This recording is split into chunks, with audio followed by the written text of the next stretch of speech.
Professor Ivan, boa noite. Tudo bem com o Boa professor? noite. É um prazer recebê-lo aqui no Jurisprudência e Concursos. Já faz tempo que nós estamos tentando trazê-lo aqui, mas devido à agenda lotadíssima aí do professor, tá difícil, né?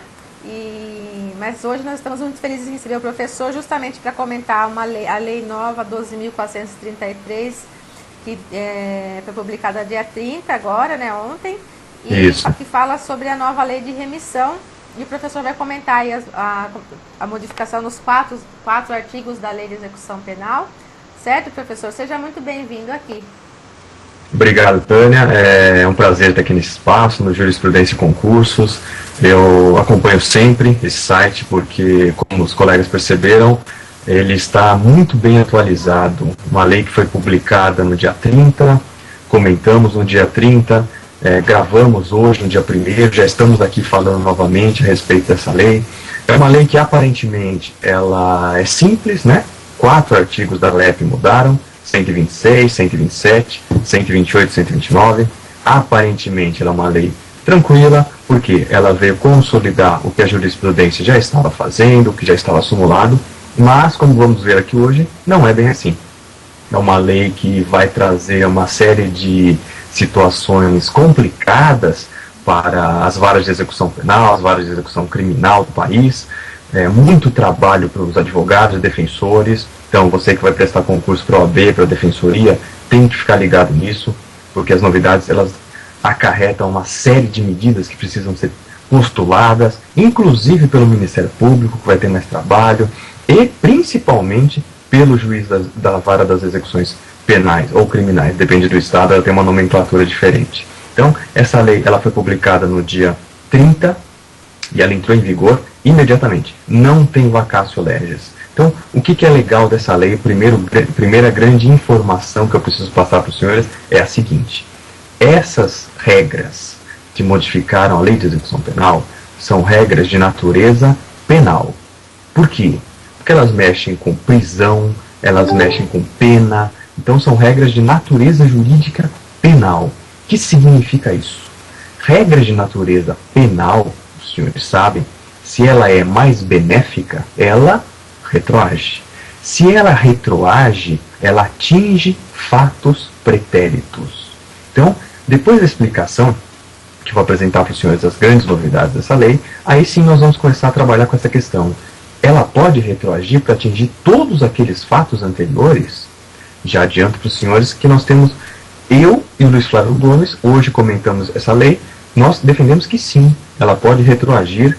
Em muitos casos aqui dessa lei, nós vamos ver situações em que ela pode retroagir para atingir todos aqueles que foram punidos de forma mais gravosa anteriormente. Tá legal? Então vamos lá. Vamos começar pelo artigo 126 da Lei de Execução, agora da Lei de Execução Penal.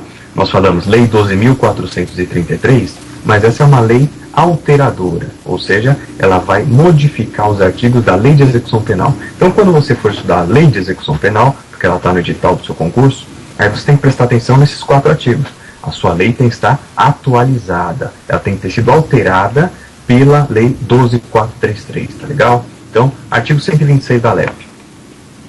Antes dessa mudança, como que funcionava a coisa? Deixa eu explicar para vocês como era o quadro, um resumo rapidinho aqui, e para depois trazer as novidades. Antes, remissão pela LEP, pela lei, não pela jurisprudência, era só pelo trabalho. Então, o sujeito que tinha sido condenado, ou até o preso provisório, também pode, isso foi mantido. Pessoa que está presa, no regime fechado, no regime semiaberto, ela podia trabalhar, ela tinha o direito de trabalhar. E, para o Estado, ele tem o dever de trabalhar. Não vamos confundir pena de trabalho forçado com obrigatoriedade do trabalho. Na LEP, se você for ver, ele é obrigado a trabalhar. Então, uma pessoa que trabalhava 3 dias, descontava 1 dia de pena. Trabalhava 3, descontava 1. Tranquilo. Aí, em meados de 1980, o TACRIM, o antigo Tribunal de Alçada Criminal aqui de São Paulo, ele começou a dar decisões inovadoras. Decisões permitindo a remissão também pelo estudo. E isso, gente, vem da doutrina de René Ariel Dott. Dott em 1970, ele já falava da remissão pelo estudo. Por que não estimular as pessoas a estudarem? Por que não estimular as pessoas a, além de trabalhar, a aprender? Porque a hora que ela sair, ela é uma pessoa melhor. Sabemos que a evolução social se dá basicamente pela educação. Então, por que não aproveitar a oportunidade do sujeito estar ali, fechado, para dar a oportunidade? Se você estudar, você vai ter um benefício. Então, essa construção jurisprudencial foi ganhando corpo, até chegar a ser simulado pelo STJ, súmula 341. Então, a súmula 341 diz, pode remir pelo estudo. E agora? Agora vem a lei e traz exatamente o que estava faltando. O que são o quê? Critérios. O sujeito que estudava, como que ele podia ter a remissão? Quem trabalhava, 3 dias, descontava 1. E quem estudava? Não havia esse critério. Esse critério ficava de forma muito pouco concreta, né? Então temos decisões em um sentido, outro no outro. Tinha decisões que falavam o seguinte, não, se ele estudar 3 dias, ele desconta 1, no mesmo regime do trabalho, por analogia. Mas agora, esqueçam isso, o que vale é o seguinte, pessoa que estuda 12 horas pode descontar 1 dia da pena. Ah, professor, então se eu estudar, se eu não dormir e ficar estudando 24 horas, eu tenho 2 dias a menos de pena? Não. Você tem que estudar 12 horas divididas em 3 dias.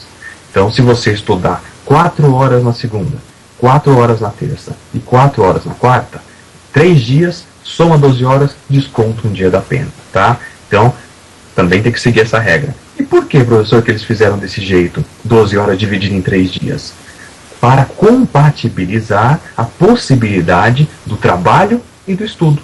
Então, agora, o preso que trabalha 6 horas por dia e estuda 4 horas por dia, depois de 3 dias, ele tem o quê? Ele tem a remissão pelo trabalho e a remissão pelo estudo nos mesmos dias, tá legal? Então é cumulativo desde que seja compatível. O senhor falou em 6 horas, professor, então se eu trabalhar 6 horas, eu já tenho 1 dia trabalhado? Sim, anote aí, decisão do STF desse ano, tá legal? Habeas corpus 96740. Habeas corpus 96740. STF, Gilmar Mendes, desse ano, março de 2011. O que o Gilmar Mendes falou?